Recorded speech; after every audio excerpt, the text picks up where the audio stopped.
Let's go ahead and get started. Let me first of all introduce myself. You know who I am. We had a little crisis. You might have heard there was an urgent email that was sent out last week saying that we had almost no presenters for the Brown Bag Lunch seminar series for the next 8 sessions. Oh, wow. And so Monday morning I went in and asked Farina, so we sent out urgent requests, and so I went around and asked Farina if we had anybody for today, and she said no, so she said we'd have to cancel it. So I went around to all the usual suspects and tried to twist arms, but none of them. I did get some promises to do some in the next couple of weeks, but nobody was willing to do one on quite that short notice. So I decided that it was better not to cancel that. So I thought I would recycle one of my favorite old topics that a lot of you haven't heard about. And it's an interesting area of research as well, even if it's a little bit tangential to the major focus of the Institute. But what I'd also like you to do is we've got a number of holes in the series, and all of you probably have a favorite colleague or a mentor or something from from another Sydney-based or metropolitan Sydney, Newcastle, Wollongong-based that would be useful to, who would be quite happy to come give a presentation. So as an example, I contacted Andrew Martin, who some of you know, and he's going to give a presentation on the 3rd of August. But if you could check with Farina, and if you've got some suggestions of some people, I think we're starting to fill some of the holes, but I think there's still holes that are left. I'll have Farina send out an updated list as to who we've got, and then if we could get, what's happening next week? Do we have an early career research? Is that thing being done next week? Who's in charge? Who's organizing the early career research one? Nobody. Okay. We'll follow. No, not that nobody is doing it. It's just nobody that's here is doing it. Okay, so let me go ahead and talk about this presentation.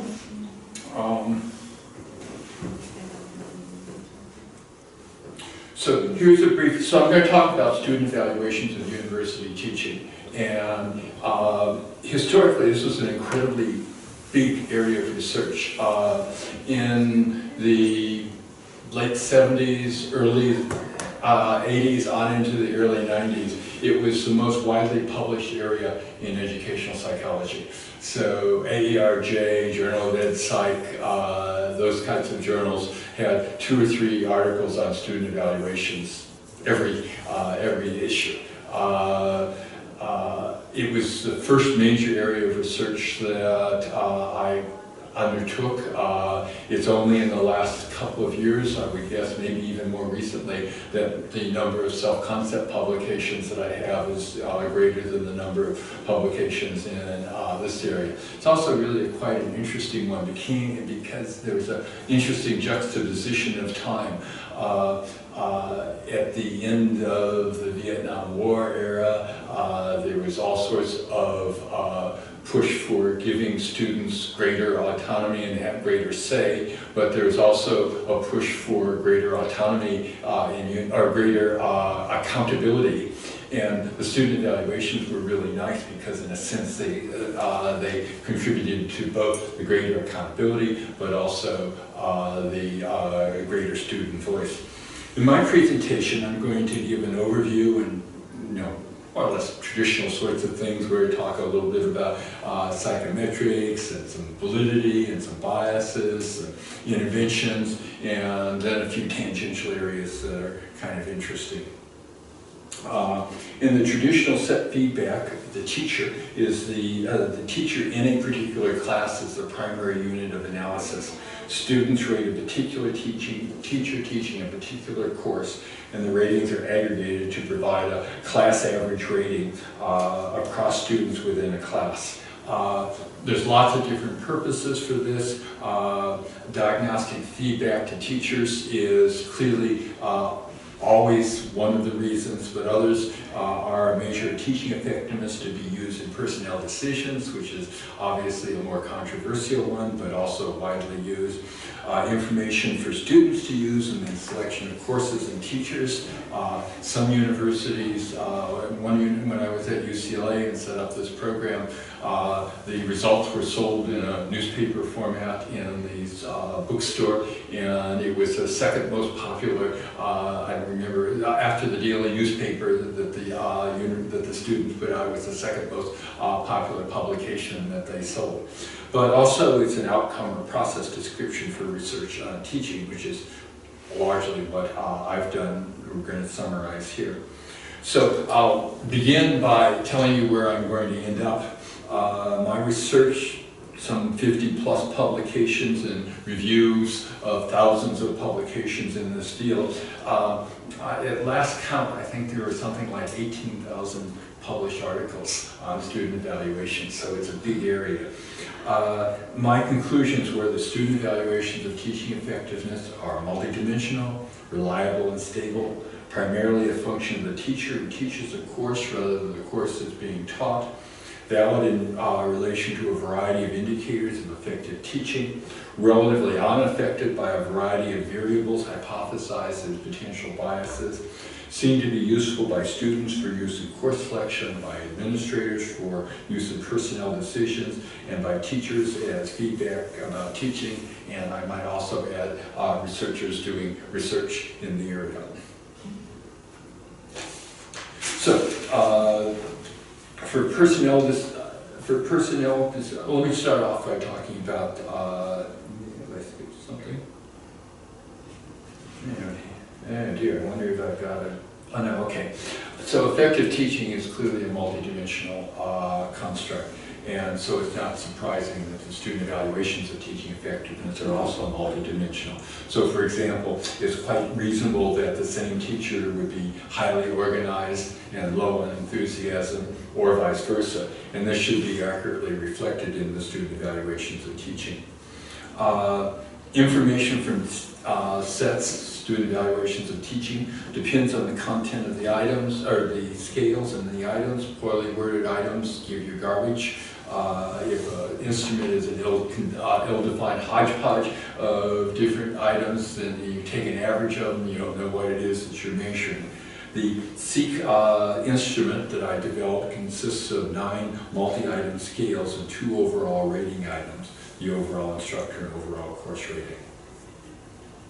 For personnel decisions, there's some controversy as to whether a multidimensional profile of scores or a single summary is more useful, but for other purposes, feedback to teachers, use in student course selection, and use in research, it's clear that a multidimensional profile is more useful than a single score. Not surprisingly, this is the area where I cut my teeth on factor analysis. And so there's lots of factor analysis support for the SEEK scales. More than 30 published factor analyses of SEEK responses have identified the scales that SEEK is designed to measure. We've looked at this in other countries, and it seems to hold up pretty well cross-culturally in different universities and all over the world. And we've also done quite a bit of teacher self-evaluation using the same instrument, and the factor structure holds up very well there as well. So it's very robust.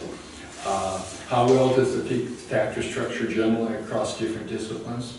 I have a database of more than 25,000 classes, roughly 25 to 50 to hundreds of students per class. And I factor analyzed the 25,000 classes for the total sample, and then in each of 21 subsamples of unique groups of teachers who varied in terms of academic disciplines, psychology, engineering, and so forth, and level, undergraduate and graduate level courses. The factor analysis for the total sample in each of the 21 subsamples all identified the same SEEK factors. The SEEK factors structure is very robust. The debate about which components of teaching effectiveness can and should be measured has not been fully resolved, but the better designed instruments like SEEK have a fair commonality of the types of things, the factors that come up. Homemade surveys constructed by lecturers or committees are rarely evaluated in relation to rigorous psychometric consideration and revised accordingly. It's also important to note that SEEK also has an item pool, and so there's a compromise between uniformity and flexibility so that individual departments or individual teachers can choose additional items from the item pool to get feedback on it. So I'll go back and I'll move on and talk about reliability and stability. So this is, my research was before multi-level modeling really became into the foreground, but this is basically a multi-level kind of study where you have students that are nested under the teacher. So the reliability of sets is appropriately determined by studies of inter-rater agreement, the generalizability of ratings over students in the same class. So even though I didn't know about multi-level modeling when I first came into this area, I was able to figure out that this inter-rater reliability was the approach to go to looking at reliability. So the reliability of class average responses depends on the number of students rating a class. Given a sufficient number of students, set reliability compares favorably with the best of objective tests. However, even for small classes, good reliability can be obtained by averaging results over several classes taught by the same teacher. Herb, they gave you an entire issue of a journal? Huh? They gave you an entire issue of a journal? Yeah. Wow. One folder. Yeah. It's also, of course, it's also, I think, in my top 10 in Google maybe, but it doesn't count in some other because it's because the journal was not highly ranked or something like that. I'm not sure. I haven't actually looked in Scopus, but yeah. So was it one article or multiple articles within that issue? One article. One article. It was yeah. There were many chapters. Yeah. I think there were many chapters. So the question I'm looking at here is, what's the relative importance of the teacher versus the course effect? How highly correlated are sets of two different courses taught by the same teacher and the same course taught by different teachers on two different occasions? So because I had this huge archive of actually 50,000 classes, I was able to put together a way of systematically looking at this. For the overall instructor ratings, the same teacher teaching the same course on two occasions, the correlation was 0.72. This is a combination of teacher and course effect. The same teacher teaching two different courses, the correlation was 0.61. This is a more pure measure of the teacher effect. The same course taught by two different teachers, the correlation was essentially 0. That's the course effect. Similar results were found for the overall course rating as well as the overall instructor rating. So in summary, sets primarily reflect the teacher who is doing the teaching, not the course that's being taught. This has very important implications for set use. They are good at evaluating teachers, but apparently not so good at evaluating courses. Okay, it's long-term stability. Do former students view effective teaching differently after graduation when they've been called upon to use the materials? Every teacher says, well, they don't appreciate me now, but they will when they realize what wonderful things I've given them. So cross-sectional studies show good agreement between the retrospective ratings of former students and those of current students. In a true longitudinal study I was able to run, the same students evaluated classes at the end of a course and again several years after graduation, at least 1 year after graduation. The end-of-term ratings in 100 courses correlated 0.83 with subsequent ratings. The correlations approached the reliability of the student evaluations. The mean ratings were similar on both occasions. So sets of the same students at the end of the course and several years later agree very well. Okay, so cross-sectional studies at different levels of education suggest that teaching effectiveness declines with experience. This is really pretty damning. This isn't just universities, this is all areas. That there might be a little hint of an improvement in the first year or two, but from then on, it's downhill. We could talk about that as a separate issue. Although I understand that there's some evidence in other areas, in psychotherapy and things like that, that might be similar to that. In any case, in a true longitudinal study, I considered 195 teachers evaluated each year over a 13-year period of time. So this was quite a remarkable longitudinal database, an average of 31 classes per teacher. So here's a graph of the results. This is using MLWin, multi-level modeling. Each of the 195 horizontal lines represents the ratings of one teacher over 95 years. The red line is the grand mean over the 195 teachers. The green line represents ratings of one teacher that's consistently done bad, poorly, and the blue line, purple, blue, whatever it is, represents the ratings of somebody that does quite well. For most teachers, there's no systematic increase or decrease in the ratings over 13 years. So this is a good news, bad news story.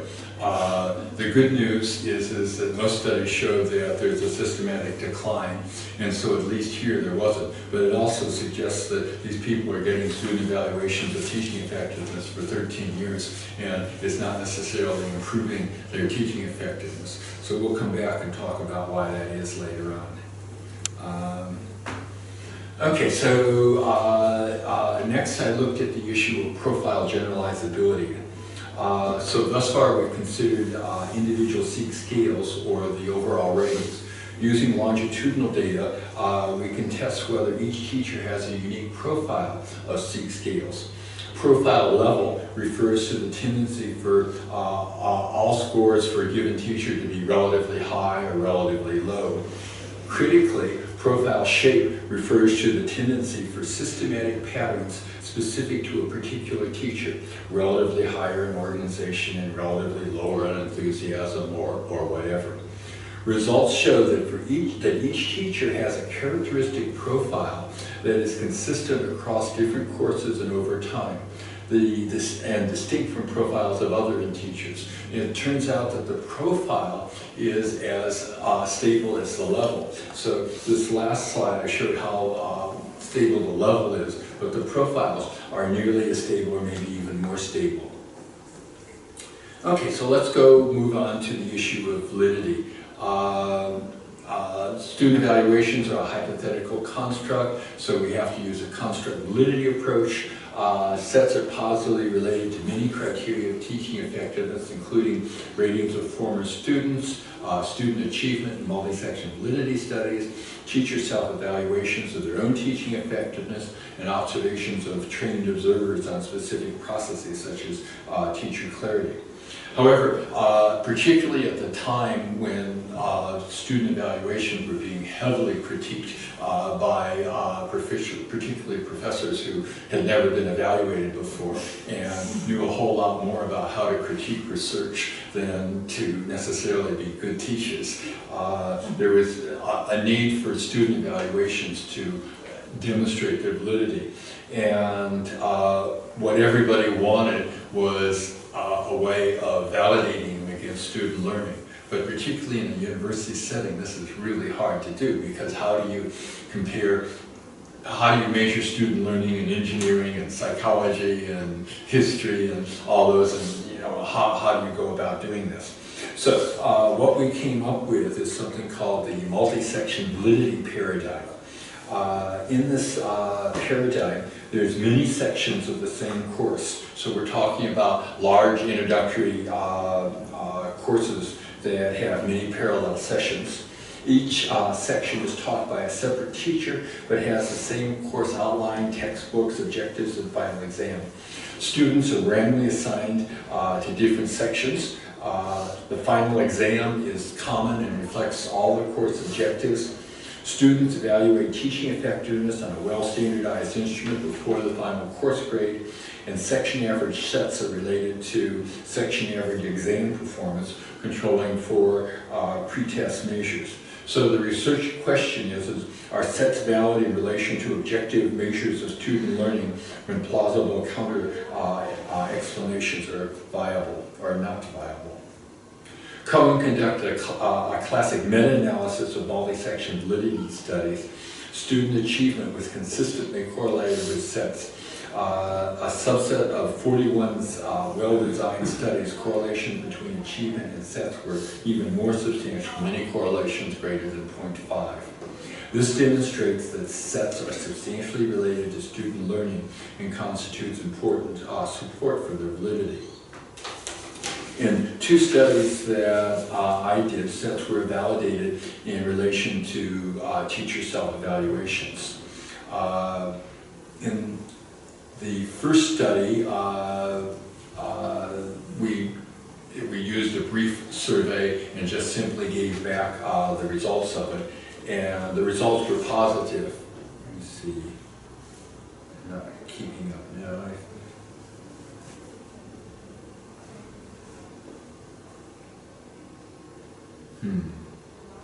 Well, when you try and put together a slide. Oh no, this is okay. So now, nope, I don't have that. Where have I got? Oh, okay, I skipped ahead in my notes. Sorry. Well, teacher self-evaluations is another validity criteria.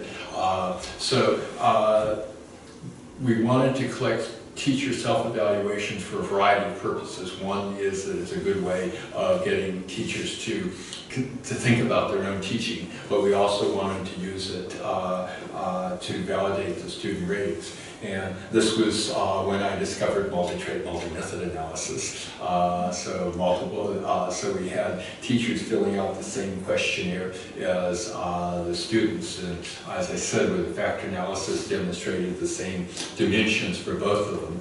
And then we did some really interesting early work on developing the multi-trait, multi-method statistical approaches. And we found that there was reasonably good agreement between students and teachers. There was good support for conversion validity, but there was also good support for diversion validity. And the means between students and teacher responses were, the differences in means were relatively small as well. Student ratings were not systematically higher or lower. Peer ratings based on classroom visitation is a real interesting one. Several studies showed that student ratings didn't agree very well with the peer evaluations based on classroom visits. There was a classic study done by John Sintra at a brand new university. He had 6 observations by 3 different academics who sat in, at least twice. But they were able to show in that one that there was essentially no agreement between the different academics. And so not surprisingly, they didn't correlate very well with the students. But if you remember earlier, I said it takes at least 10, better 20 students who have sat in on lots and lots of presentations to get reliable ratings. So it's hardly surprising that one person going in and sitting in on one class doesn't produce very reliable ratings. Murray compared sets with peer reviews based on actual, said they're less sensitive, less reliable, less valid, more threatening, more disruptive, more affected by all sorts of bad things. So you can get good observation ratings, but these are by trained observers that are looking at micro sorts of things rather than academics going in. So in support of the validity, ratings of former students, student achievement in multi-section validity studies, teacher self-evaluations of their own teaching, and observations of trained observers. Okay, now here's an interesting side issue, is what's the relationship between research productivity and teaching effectiveness? Now, they are obviously two separate things, but they're probably the most important things that academics are supposed to be doing, teaching and research. And you can come up with characterizations that come up with generate quite different predictions. So you can say that because somebody could easily claim to be a good teacher or researcher, that a person should be a good researcher or a teacher, so they should be positively correlated. Another perspective that's less generous is that unsatisfactory classroom performance results from neglecting teaching responsibilities, which might suggest that there's even a negative relationship. So, in one of the early meta-analysis that I did with John Hattie, we did at that time the most extensive review of the relationship between teaching effectiveness and research productivity, based on 58 studies and almost 500 correlations. The mean correlation was almost exactly 0. No relationship between teaching effectiveness and research productivity. This lack of correlation was consistent across disciplines, different types of university, different indicators of research, and different components of teaching effectiveness. I came up with what I call the compensatory model of counterbalancing effects. Basically what I argued was that the ability to be effective at teaching and research are positively correlated. Time spent on the activities are negatively correlated. Effectiveness in both is a function of ability and time allocation, and that the positive relationship between abilities in the two areas of the negative correlation and time spent balance each other out to create a near 0 correlation. So we tested this in some preliminary research. Time on research was positively related to research productivity, no big deal, not a surprise. Time on research was not related to teaching effectiveness, but it was negatively related to time on teaching. So spending time in research didn't detract from teaching effectiveness, but it detracted from the amount of time. Now what was even more interesting is that time on teaching was unrelated to teaching effectiveness.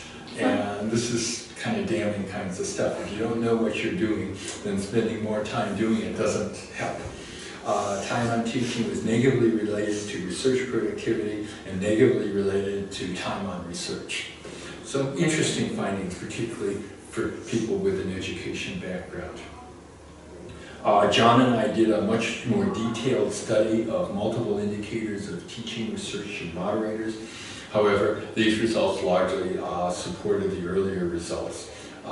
As part of this, we created what we call teaching research nexus scales, and this is the belief that that teaching contributes to your research, or that your research contributes to your teaching. However, even people that were high on either of those, there was no positive correlation between the two of them.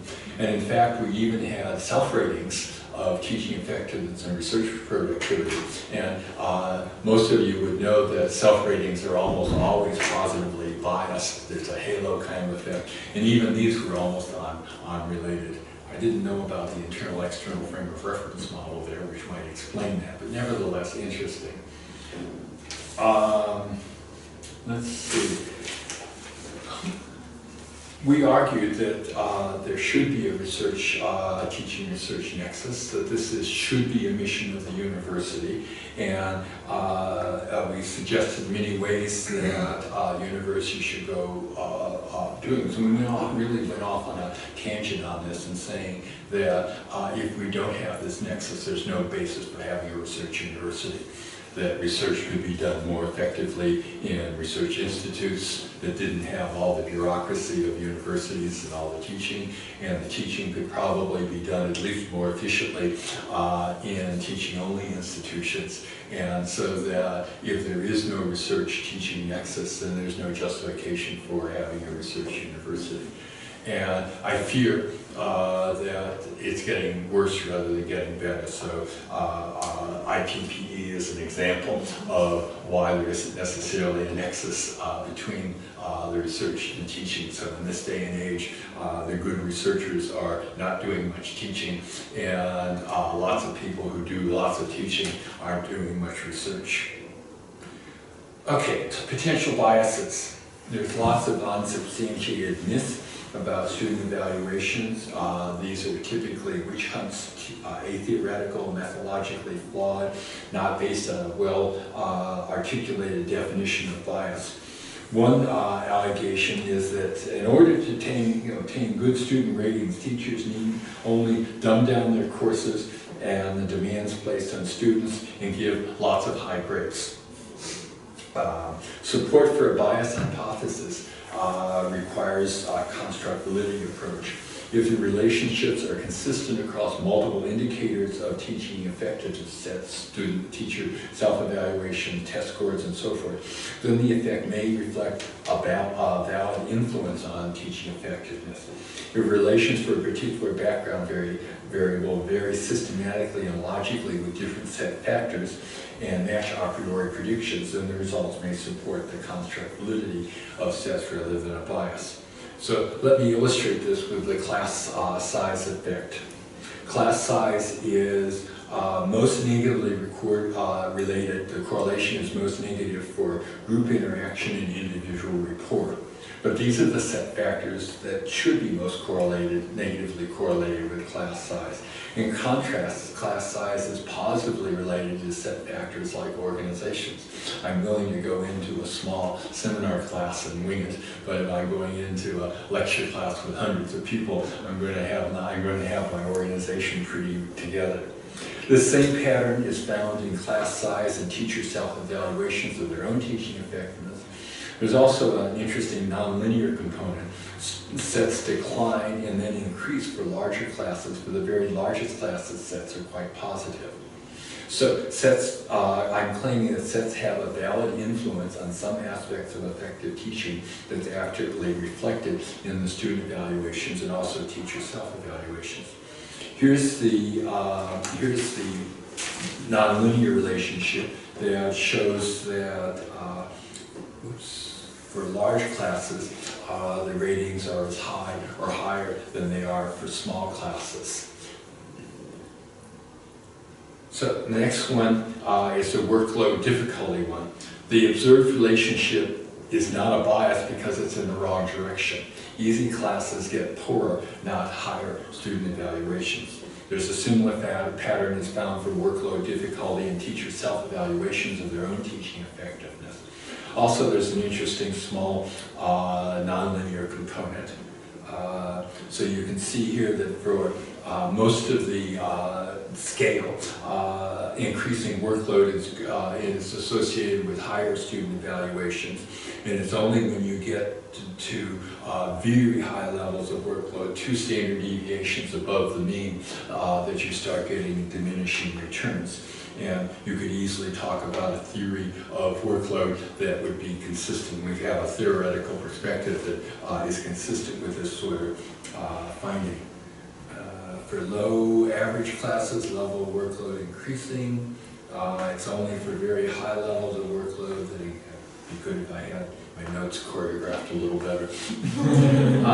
So here's a summary of potential biases, and I won't go over each of these, but basically I'm arguing that there's relatively little evidence of systematic biases in student evaluations in relation to a whole variety of potential biases. So now let me talk about using student evaluations to improve teaching effectiveness. There's been many set feedback studies in which teachers are randomly assigned to experimental feedback and control no feedback groups. Sets are collected, ratings are returned to the feedback instructor, augmented perhaps with personal consultation, and then the groups are compared on end-of-term ratings and perhaps other variables. In a meta-analysis of these studies, and teachers who received midterm feedback were subsequently rated about 1/3 of a standard deviation higher than control teachers, which is pretty good for just a fairly simple intervention. Studies in augmented feedback with consultation produce substantially larger effects, but other methodological variations, other moderators had relatively little effects. In 2 early studies, we looked at feedback using multiple sections of the same course. In study 1, we just had an abbreviated survey that was simply returned to teachers without any augmentation. The results were positive but very modest.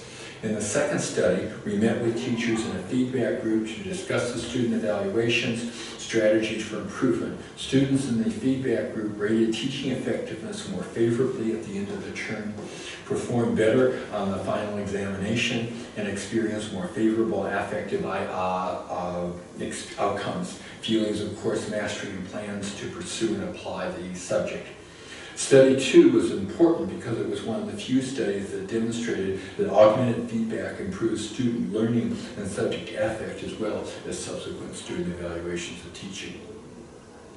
So the feedback aspect was so important that I developed what I refer to as a prototype seek feedback consultation intervention. Teachers were randomly assigned to groups, a true random control study. At time 1, middle of semester 1, time 2, end of semester 1, and time 3, end of semester 2. All teachers evaluated themselves and rated the importance of each of the seek factors. These were also evaluated by students on the same seek instrument. At time 2, seek feedback teachers selected target factors, so they selected some of the seek factors that they would work on. They chose ones that were important to the teacher based on the teacher's self-evaluations of the importance. Typically they chose ones that had low ratings where there was a need for improvement and that they saw were appropriate areas to target improvement efforts. So the teaching idea packets were given to teachers for each of the targeted seek factors. Each packet contained 40 strategies that were gleaned from individual interviews that we did with outstanding teachers. With the consultant, the teacher selected a few strategies for each target. Usually they would target 1 or maybe 2 factors and talked about how that they would be implemented. The consultant summarized the seek factors and improvement strategies targeted by the teachers and followed up in writing and by phone. The control teachers received no feedback until the end of the study. Now, because the teachers only targeted 1 or a few scales, interpretations of the overall ratings were most straightforward. Effects were significant for all 4 overall ratings, effect sizes between 0.4 and 0.5. Now let's see how the intervention worked with the scales that teachers targeted. At pretest, the ratings of target scales were much lower than non-target scales for all groups. This makes sense because that's why they were targeted, because they were things that people needed to improve. Control post-test ratings of target scales were still much lower than non-target ratings for the control group. But for the intervention group, post-test target ratings were all much higher. Target scales were now similar to non-target scales. The intervention improves the initially low target scales much more than the non-target scales, so that they were now as good as the target scales. Consistent with the rationale of the studies, ratings of targeted scales improved substantially relative to the non-targeted areas for experimental groups, but not for the control groups. The most important results of this investigation were to provide varying degrees of support for a priori predictions that seek feedback and feedback consultation provided effective means for improving university teaching. Effects were stronger for initially less effective teachers. In support of the multidimensional seek perspective, the improvement was largest for the targeted factors. Now, this is a really good way to test an intervention. So here we had, so the intervention was specific to particular scales, and those scales improved relative to the other scales. So from a discriminant validity sort of perspective, it was a real strong design. Critically important were the teaching packets. Even if teachers are motivated to improve their teaching, they apparently do not know how to do so. They need concrete strategies to facilitate teaching improvement efforts.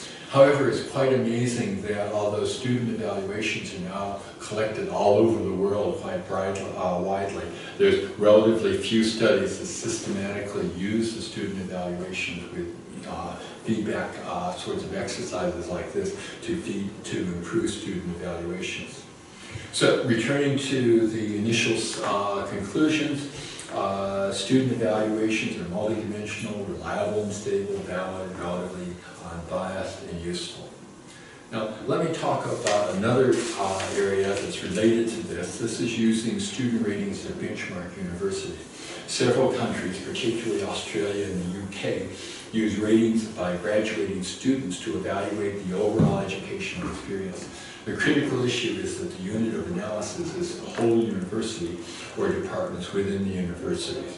I was able to get access to some large databases and look at this with the Australian Course Evaluation Questionnaire and the UK National Student Survey. So this was the National Student Survey that I did while I was in UK, and I don't know whether this study is still on their website, but this was sort of a commissioned study that I did. It's actually quite interesting because I said, you know, my results probably aren't going to shed favorable light on what you're doing. Are you sure you want to give me money to do the research? And they said, yes, they would. And you know, the results didn't shed favorably light. They went ahead and published it and put it on their website. All graduating UK students are asked to, by the government, not the university, to complete the National Student Survey. They're followed up incessantly. They get a pretty good response rate for survey research. 65% of graduating students from all 140 plus UK universities completed. The database used in my research is very large, more than 150,000 students from 140 universities in each of 2 years. However, the critical question is, are ratings able to differentiate between universities and departments within universities? So this is basically a reliability sort of issues. Can these ratings reliably differentiate? So here's a caterpillar plot for the differences between universities based on the National Student Survey global ratings. Each triangle is the mean satisfaction rating for one university. The vertical line that goes above and below the mean is an error bar, range of probable error. Longer error bars represent more error. The solid blue line is the mean rating across all universities. For example, this university has a mean rating 4/10 of a standard deviation below all other universities, and the error bar doesn't overlap with the grand mean, so this university was significantly below average. Okay, so there's a few universities that are below average, a few universities that are above average, but the vast majority of universities don't differ significantly from average. So the reliability of these in terms of differentiating between universities isn't very good. And some subsequent research that was done by Harvey Goldstein that was quite interesting was that they looked at how much the relative differentiation deteriorated over time. And over time there was even less differentiation, so that the ratings from one year weren't all that predictive of what was happening several years hence. So that's for universities, the whole universities. How about individual departments? Well, there's more variance explained by individual departments, but the overlap, the differentiation is even worse. So there's only a few extreme departments at either end that are significantly different. I also eventually was able to do this with the Australian Course Evaluation Questionnaire, CEQ. Now this was very hard to get this data. Unlike UK, they had no interest in my looking at this data at all. Eventually, I was able to get access to this data. I'll tell you another story about some other related data. So the Australian government collects all sorts of standardized data. Surveys of graduating students is one source of the data that they collect. So you already know about caterpillar plots. So here's the caterpillar plots based on differences between 325 Australian departments and 45 universities or institutions of higher learning, also included a few from New Zealand. Just nothing there, particularly at the university level. But universities are ranked on this, and there's a lot of prestige, and universities take very seriously how to improve these ratings and so forth. And particularly at the university, the reliability was not significantly different from 0. Now, getting a reliability of 0 was really hard to do, so this was actually quite an amazing kind of finding. Now, following from the CEQ, the PREQ, the Postgraduate Research Evaluation Questionnaire, was designed to compare universities and disciplines within universities on the quality of PhD supervision and the PhD experience. Logically, the supervisor should be the appropriate unit of analysis, but obviously confidentiality meant that you can't do this. If your students evaluate, if your graduating PhD students evaluate you and you get a bad rating, it's pretty clear you probably only have 1 a year, maybe not, maybe 2. And the PhD students are beholden to you for at least the next 10 years for good references. So there wasn't that. So. And how I got this data was really interesting. I was on a national committee of deans of graduate research studies, and I got an email from the government talking about this, and by mistake, they included the database. So, so there's an attachment, and so I quickly analyzed all the results and realized how bad they really were, and so then I had to figure out how to get access to this data legitimately. So I was on the executive committee of this National Graduate Research Committee, and so I got the Graduate Research Committee to ask the government to give them access to the data to do an evaluation on. And so then I was able to get legitimate access and use the data. It was a really interesting exercise. I really learned about hardball politics. I was still fairly young academic at those times, and so the initial presentation kind of went viral, although it was before internet days, so it wasn't literally viral. But I gave it to the Pro-Vice Chancellor's DVC of Research, and then they wanted me to give it to the Vice Chancellor's thing. And ACER was doing this, and they were seriously against it.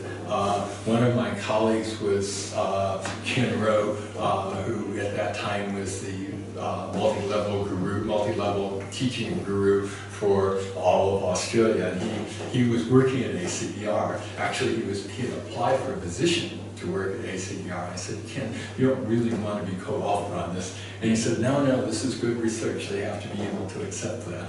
And they did hire him, so that was good. But then the government came back and said, we want to ACER said, we want you to do a hatchet job on Marsh's research.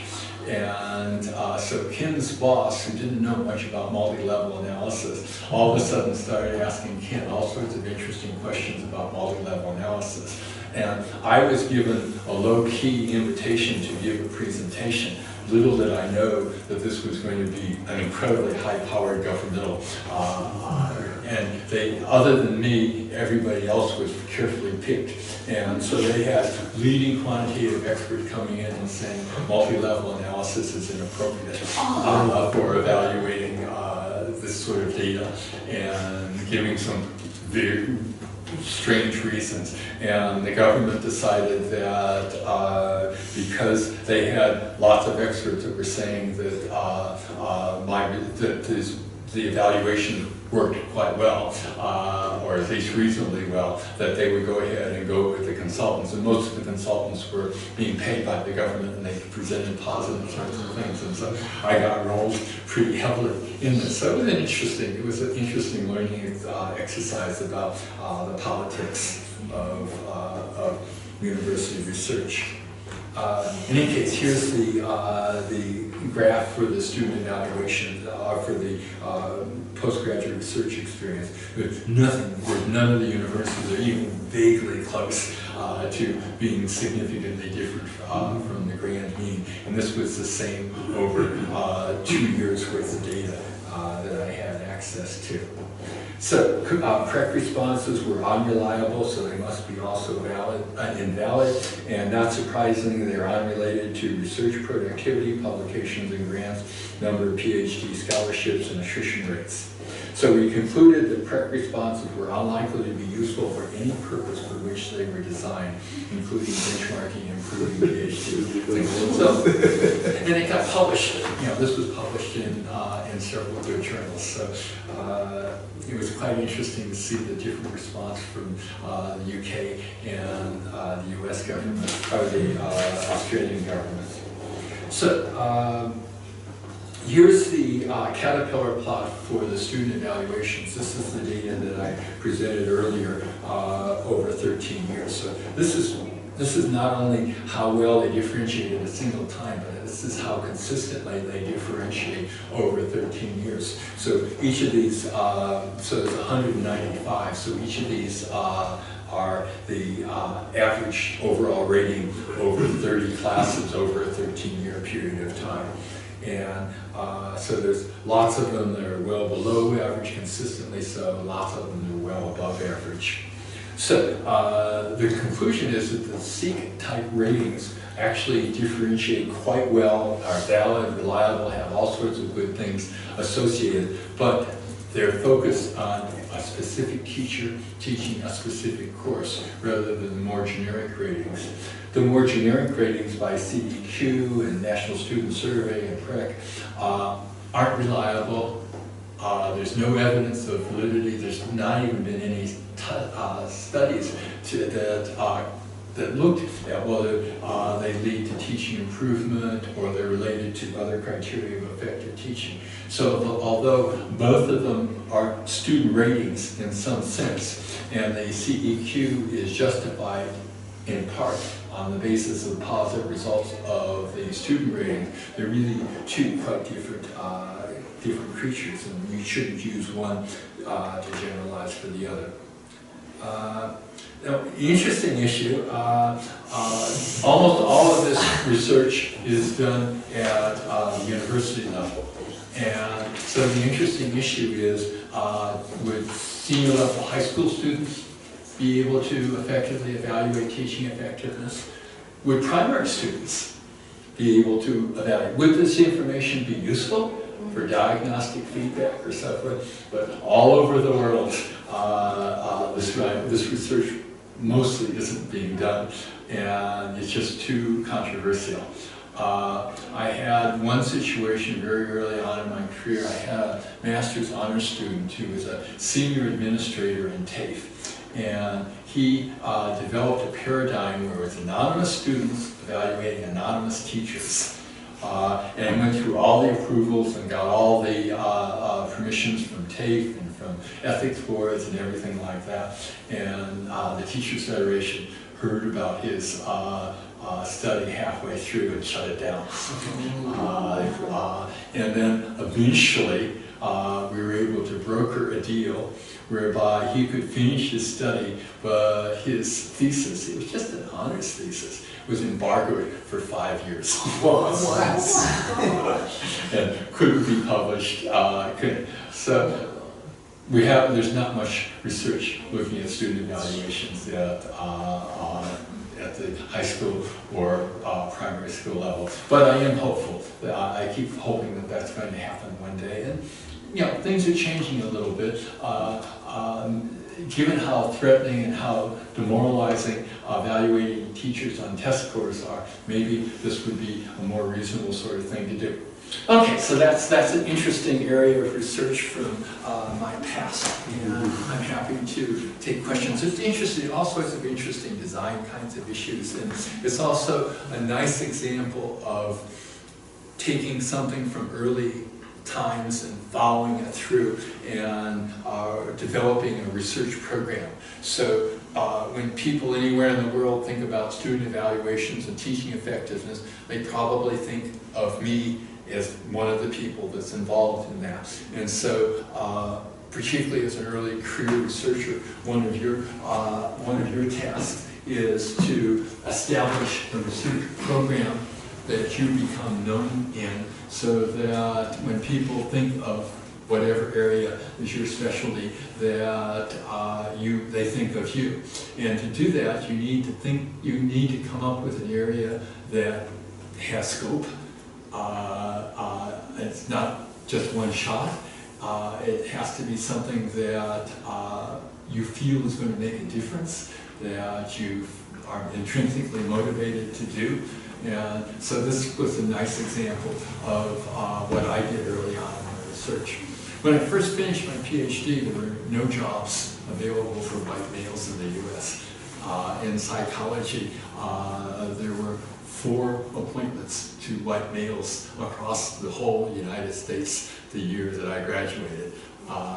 Everybody said, oh, this is just temporary, hang out a while and it'll all go away. And it didn't. And so I ended up getting into a professional position, heading up a student evaluation kind of program, and had great excitement and energy doing it. But so I established my research track record in this area when I wasn't able to get an academic position. And maybe 8 or 10 years into that, 7 or 8 years, I was in a situation where I said, I need to do some serious soul searching. If I can't get an academic position, then I have to seriously consider whether I'm going to stay in academia. And I decided I wanted to stay in academia. And so I thought, okay, I'm just going to start applying all sorts of different places. I had one experience where I was in a third-rate southern state university, and it was almost like a social psychology experiment, because there were 3 of us waiting to be interviewed in the same room. And there was me with my PhD from UCLA, and there was a Stanford PhD and a Harvard PhD, and we were all sitting there. I looked around and I said, what are we doing? I didn't get that job. I interviewed for another job that was a terrible job. It was for I was going to be doing enrollment projections for a state college in Los Angeles, City College. It wasn't even a university. And they wanted a PhD and 5 years middle-level management experience. I didn't quite have that, but not pretty close. So I went in and I thought, oh, I'm going to wild it with this. Walked into an auditorium with 300 people and took a 4-hour written exam that was more or less the kind of exam that I wrote for courses that I taught. And obviously did well on the exam. They shortlisted 8 people. I went into an interview where there were 3 video tape cameras interviewing it. Was told that I came second on that, but they were going to be using that for selecting other things, and thank goodness I didn't get that job. I then started teaching everywhere I could get. One time I had 40 contact hours spread across more than 100 miles apart in Los Angeles and Orange County. I finally got a full-time position at the University of Southern California heading up an evaluation program. They said, good news is that we've got a lot of interesting jobs and contacts for you. Bad news is we've only got 3 months' salary, and you have to be self-sufficient at the end of 3 months, but there's lots of good salaries. So at the end of that period, well, not at the end of that period, but a couple of years into that, I said, okay, I have to really look seriously, and that's how I ended up in Australia. In case, so much for that little personal history, but are there any interesting questions or not so interesting questions about the research I talked about? Why do you think these university ratings are so, or not so useful? I mean, is it that universities just don't differ that much from each other, or is there something a little bit more complex going on? So if you want to compare different universities, the most illogical way you can do is ask people who've only experienced one. Oh, yeah. So there's a natural frame of reference effect. If you've only experienced one, you tend to think that that's sort of average or a little above average. And so even if it's a terrible university, if you haven't gone to several universities, you don't know that. Individual teachers is quite different because everybody's experienced lots of individual teachers.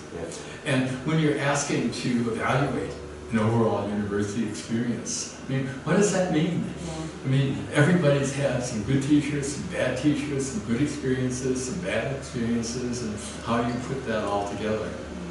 Yeah. But it's interesting that the government wanted to take an easy option for accountability, and so that's why they pushed this so hard. What sort of reliability is or consistency is there over time in those ratings? On the CEQ? No, on the university. Which On the seat ratings? On the overall university ratings. 0. So over time, there's none. For the CEQ ratings, it was the reliability was not significantly different from 0 for a single time. So over time, it would be even worse. For the National Student Survey in the UK, the reliability was somewhat higher for a single occasion, but over time it deteriorated to close to 0. What I'm calling reliability is the ability to differentiate between universities. Yeah. Yeah. So this is a standard multi-level sort of approach to reliability. So do we see wild fluctuations then in terms of university rankings, in terms of student satisfaction? No, you don't see wild differences at all. So there's not wild fluctuations. Well, in terms of rank ordering though, I mean, because that's what they all go on. Yeah. I mean, Yeah. we're number 1, now next year we're number 27. Oops, now we're back up to number 2. Well, when Harvey looked at them over, I think, 3 or 4 years, the rank order correlation dropped substantially and was close to 0 after 3 or 4 years. And he was basically saying that these are being used by parents and students who select universities, and so the relevant issue is how well they predict what's going to be happening in 4 years from now. And so it obviously wasn't very good, but the differentiation in the UK was a bit higher than it is here, but it may well reflect that the universities are more diverse there than they are here.